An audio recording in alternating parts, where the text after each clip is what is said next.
This one is called cross bench pullovers, and I like it quite a bit because it works I think of it as a chest opener or a stretching of the chest, so it really helps you not be so much like this, but more open like this, more naturally like that. But it also strengthens your upper back muscles, and it adds in a little bit of balance as well. So cross bench pullovers. It is a little bit more intermediate, and I wouldn't advise beginners to do it, but it's definitely something you can work up towards.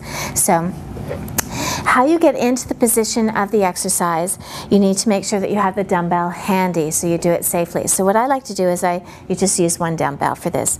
I like to position the dumbbell right in this little space in the bench where the seat meets the rest of the bench, and it usually just sits there nicely. So that's very important because next movement that you're going to do, you're going to go down on the bench so that your upper back is positioned on the bench.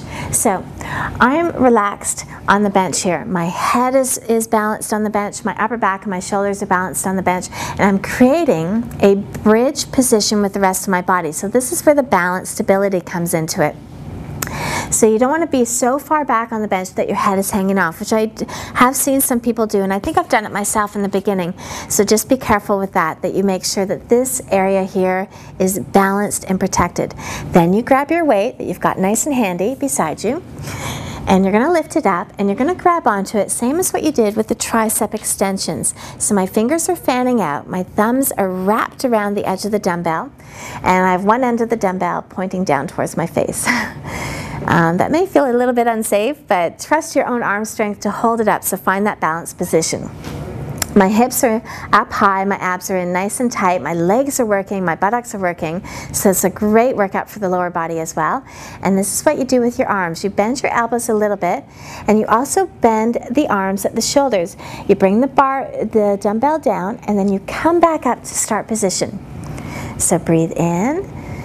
So my elbows bend a little, my arms bend at the shoulders a little. So, or I should say they hinge at the shoulders a little. So hinging at the shoulders, bending at the elbows, and back up again. So this is the stretching movement of the chest opening movement. This is the back strengthening movement. You breathe in, opening up my chest, breathe out, strengthening my back. Breathe in and out. It's a great exercise for golfers to do. Increases your range of motion for your shoulders for doing a perfect swing. Breathe in and out. Now remember, when you're coming out of it, come out of it safely. Put the dumbbell back to where you had it, nice and safe there. And then you tuck in your chin, make sure you don't pull on your hair, and then you come back up. So it's great. It's a little bit more intermediate, a little bit more challenging, and a little bit more fun to do.